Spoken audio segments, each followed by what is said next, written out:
こんにちは。今日も可愛い京香です。今日は新学期までに今すぐできる垢抜け方法最新版伝授していきたいと思います。はい。ちょうど1年前ぐらいに載せた動画では伝授してない垢抜け方法を今日は伝授していきたいと思うので、それをまだ見てない方はぜひそちらの動画からご覧になってみてください。で、全然余談なんですけど、今日のビジュアル、最近結構2023年の京香ちゃんが好きでとか、初恋美女見たいなーっていう声を結構いただいてたので、また再現してみました。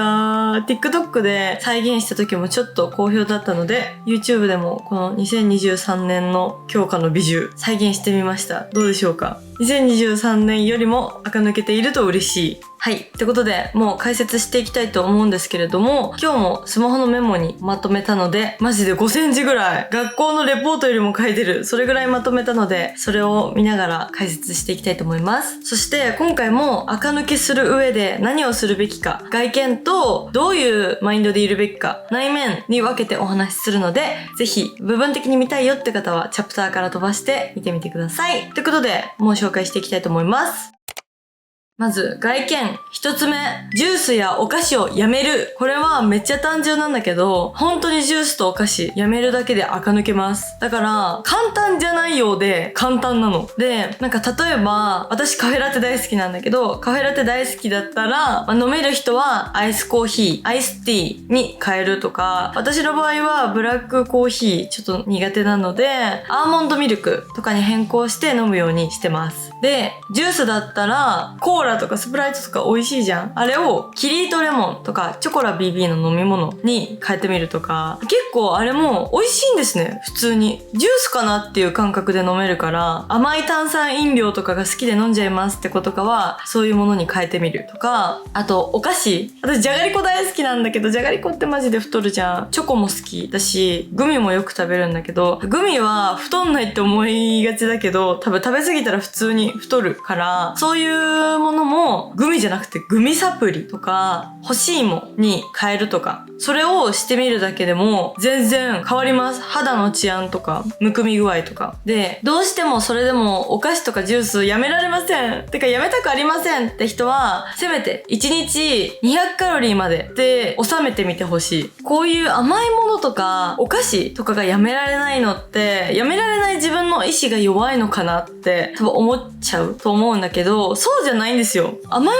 ものがやめられないのは自分の意志が弱いからじゃなくて、普通に糖質中毒にハマってるだけなんですね、自分たち人間が。実際にそう糖質中毒のメカニズムっていうのを私は調べたんですけど、まず第1、血糖値の急上昇。糖質を摂取すると血糖値が急激に上がります。その次、第2にインスリンの大量分泌。血糖値を下げるためにインスリンが過剰に分泌されます。次、第3、血糖値の急降下。インスリンの働きで血糖値が急激に下がります。次、最後第4、再び糖質への欲求。低血糖状態になり、また糖質を欲するようになります。はい。これが糖質中毒のメカニズムなんですね。だから、甘いものとかを一気に体に取り入れると、一気に血糖値が急上昇。で、急に下げなきゃってインスリンがたくさん出てきて、急降下。で、やばい、糖分足りてなくないって体が勘違いして、また取らなきゃってなるっていう、このスペースマウンテン。急上昇、急降下に振り回されているだけなんです。だからまずは、1日だけでもいいから、ジュース、お菓子、やめてみてほしい。この悪循環を断ち切ってください。それをやると、何が垢抜けるかって、別に普通の食事してもいいし、運動もしなくていいし、ダイエット別にしなくていいです。これをやるだけで、体がスラって、ちょっと細く見えてきたりとか、肌が綺麗になったりとかしてくるのね。これ私がそうなんですけど、一時期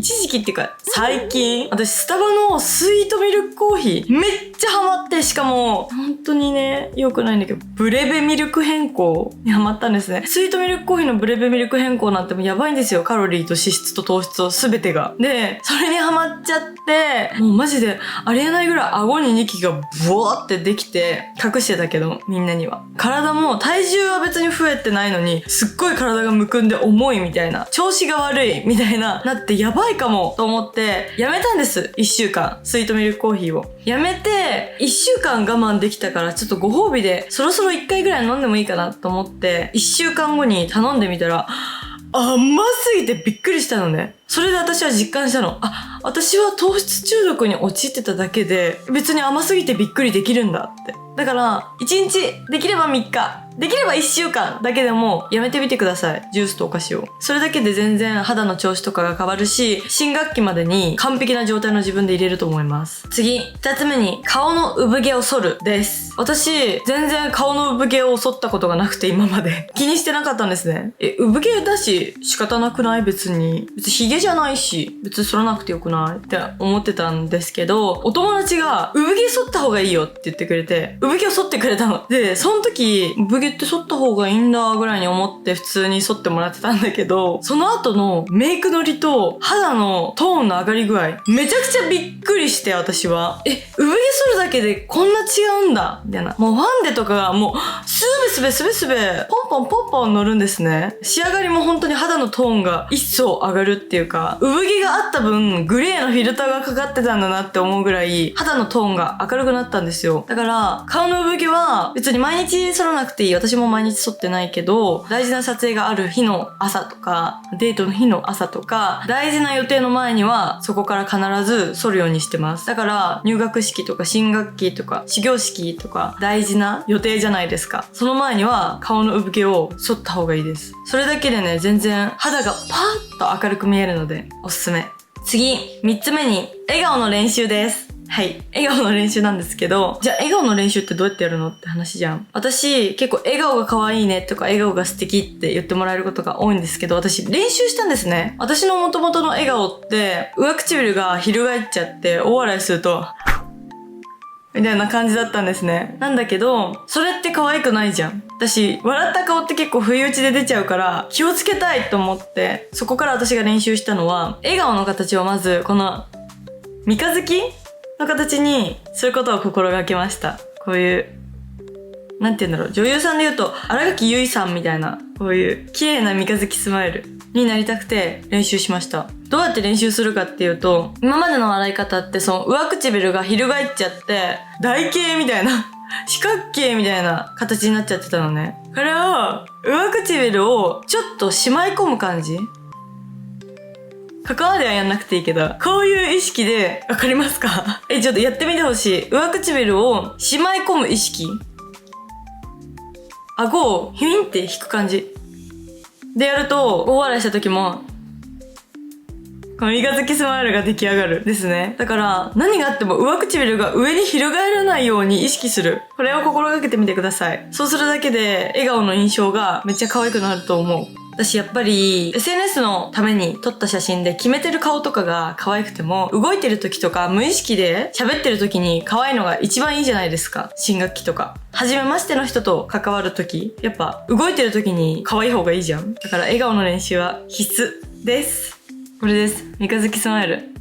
これを心がけてみてください。4つ目、いろんな髪型をしてみるです。それこそ私は2023年とかまでこの髪型しかしたことなかったのね。今やってる吉森って言えばいいのかな。この外巻きがすごく流行ってたので、この髪型ばっかりしてたっていうのと、この髪型の時の動画しかバズらなかったから、私はこの髪型が似合うんだって思ってこの髪型しかしてなかったんですけど、去年の夏、2025年の夏に韓国行った時に飛行機の中で湿気で髪の毛がボサボサになっちゃって、もう今日写真撮れないと思って、もうオールバックにしたんですよ。オールバックポニーテールにして、今日はもう写真撮る日じゃないからいっかみたいな。TikTok と写真適当に撮って、まあ別にバズらないと思うけどいっかみたいな気持ちで、バンバ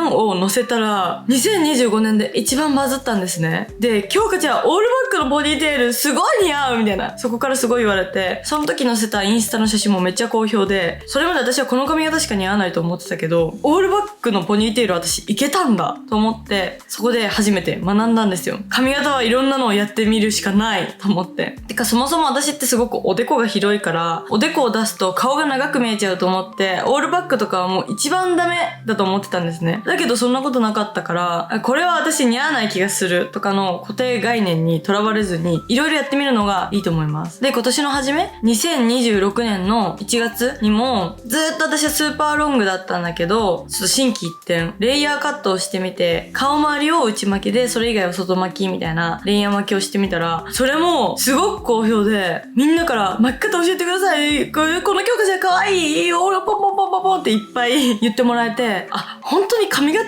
て無限の可能性があるんだなと思って、髪型で雰囲気って全然変わるし、自分が似合う髪型ってとにかくしてみないとわからないので、ボブにしてもエクステもつけられるし、自分がやってみたい髪型とか、ちょっとでも似合うかなって思った髪型はチャレンジしてみることをお勧めします。私は去年の垢抜け動画で男の子は結構女の子の髪の毛と爪、手先を見ているって話をしたんですけど、その時髪の毛の解説しかしてなかったので、手先のケアの話もしたいと思います。まず、そもそも髪もツヤツヤ、肌もツルツル、お顔も可愛い、でも手がガサガサ。もうそれだけで台無しなんですよ、印象。はじめましてよろしくお願いしますって、握手しないかもしれないけど、握手するときに手がガサガサ、ボソボソだったら、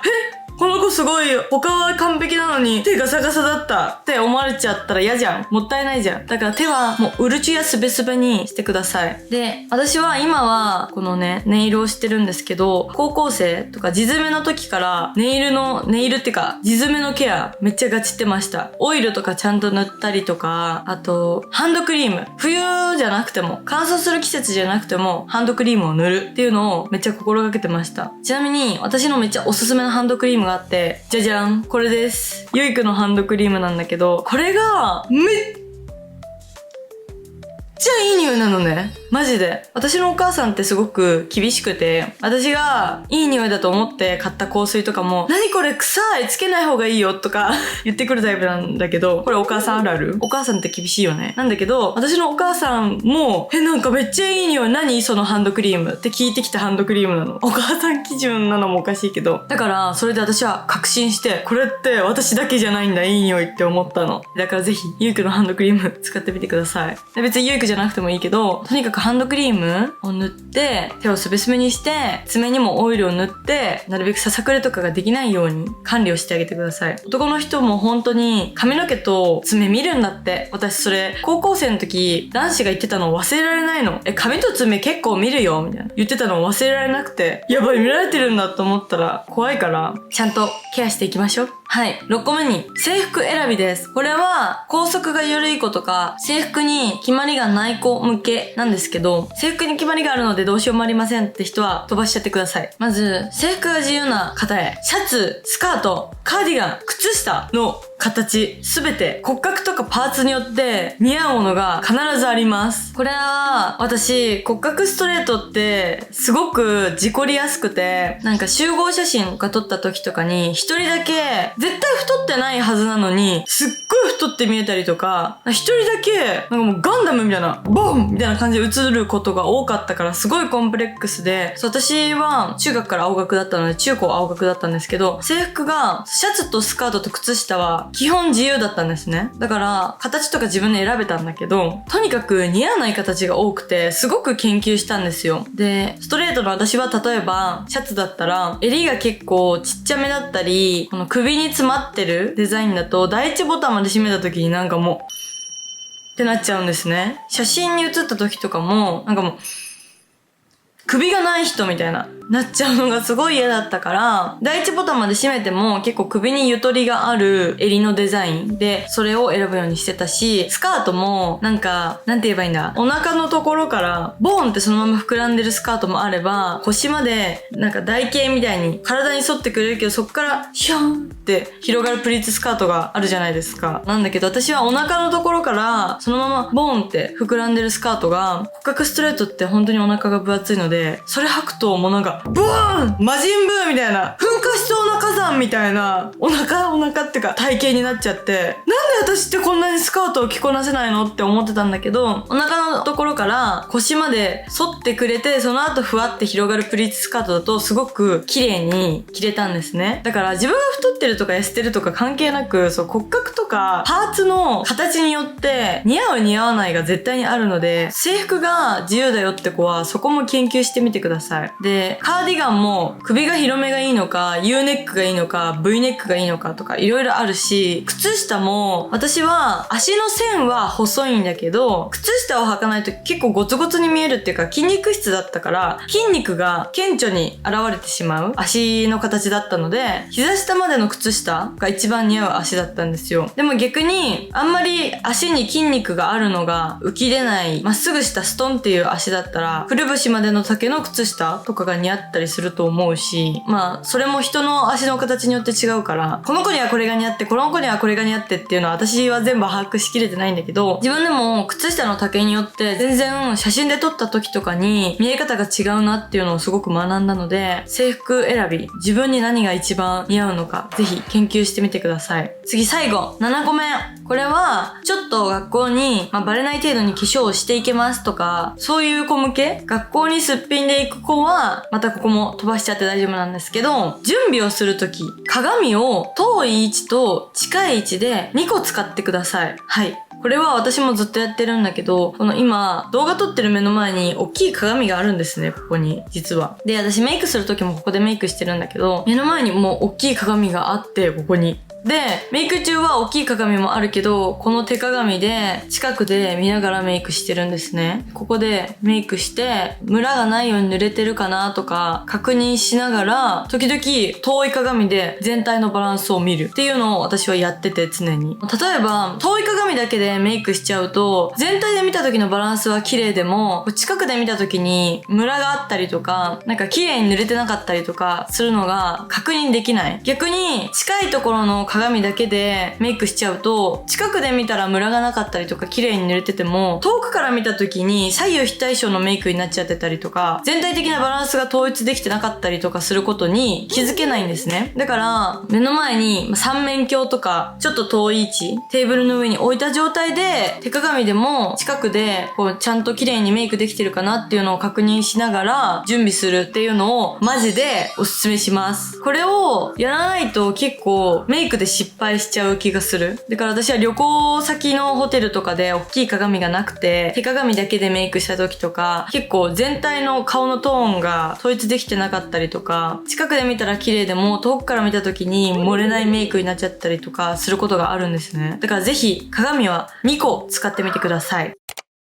はい、ここまでが外見のお話でした。ここからは内面のお話をしていきたいと思います。ここからがみんな大好き強化マインドです。伝授していきたいと思います。垢抜けをする上で一番大事なこと、1個目、嫉妬をしないで取り入れるです。って言っても、嫉妬しないってすごく難しいと思うのね。何でも比べちゃう時期ってあると思うし。だから、やるべきことは、ただ一つ。もう嫉妬が芽を出す前に行動に変える。これです。はい。私って人生であんま人に対して嫉妬したことがないですけど、それは嫉妬したことがないっていうよりも、嫉妬しそうって思ったら嫉妬する前に自分が努力するように心がけてきたっていうことなんですね。嫉妬しちゃいそうな心とか、誰かと比べちゃいそうな心って誰にでもあるから、別に悪いことじゃないんだけど、それをただの嫉妬にしてしまうと、相手の何か悪いところを探して自分の方が勝ってる部分を見つけようとか、自分にとって成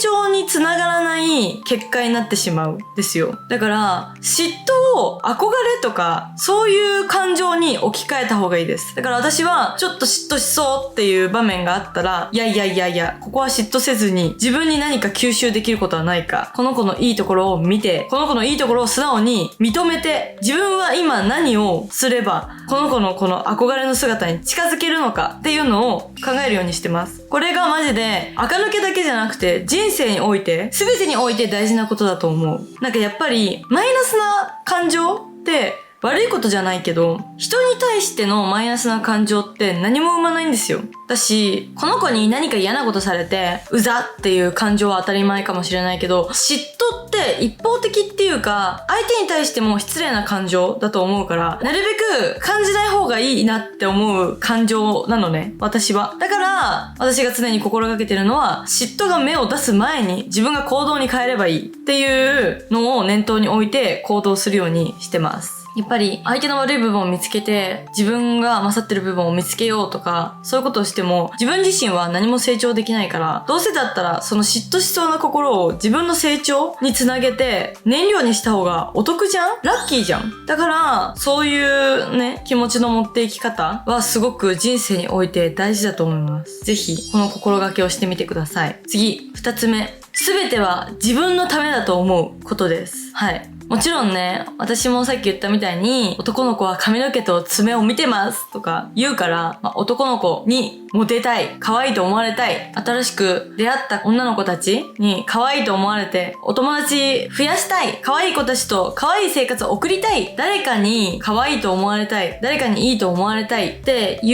う感情ももちろん原動力になるし、全然そう思う気持ちも大事にしていい。けど、それを完全に他人軸にシフトチェンジするのはすごく怖いことで、何があっても全ては自分のためだと思って行動した方がいいです。なんでかっていうと、完全に誰かに可愛いと思われるため、誰かにとっての人気者になるためっていう、その誰かのためっていう考え方に重心を預けてしまうと、もし自分が努力してもその誰かから好かれなかったり、その誰かから人気者になれなかったりした時に落ち込むじゃないですか。やっぱり。だから自分の努力が無限にされた気持ち、無駄になった気持ちになっちゃうと思うんだけど、それってすごくもったいないこと。だから、もちろん誰かから可愛いと思われたいっていう感情とかもすごく大事だし、素敵な感情なんだけど、でもこれは最終的に全部自分のため。もし、この子から可愛いと思われなくても、この子にとっての人気者になれなくても、でも私は努力して可愛くなれたんだから、原動力になってくれてありがとう。すべては私のためです。っていうマインドでいてください。これも垢抜けする上ですごく大事なマインド。誰かのためになってしまうと、それが報われなかった時に、全てがボロボロボロバーって崩れ落ちて、全部無駄だったんだっていう気持ちになってしまうと思うので、全部これは最終的に自分のためになります。全ては私のために行っていることですっていう考え方を忘れないようにしてください。そしたら、自分の努力が無駄になったように感じたりすることはないと思う。ぜひ。私はこういうマインドをすごく大事にしています。これは垢抜けだけじゃなくて、人生すべてにおいて大事にしてるマインド2つなので、取り入れてみてください。ってことで、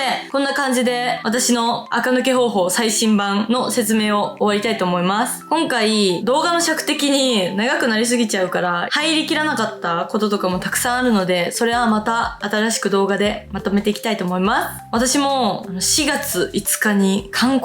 西コレクションがあるので、今絶賛垢抜けめちゃくちゃ頑張ってる時期です。みんなの入学式とかさ、新学期突入の時期とめっちゃ同じだよね。4月5日って。だから一緒に頑張ろう。今みんなと同じ気持ちやねん。私もめちゃくちゃ垢抜けたいねん。ごめんなさい、関西弁。はい。一緒に頑張りましょう。味方です。ってことで、この動画を最後まで見てくれてありがとうございました。いいと思った方、参考にしたいよって思った方は、チャンネル登録、高評価、コメント、無断転載よろしくお願いします。バイバーイ。垢抜け、一緒に頑張ろう。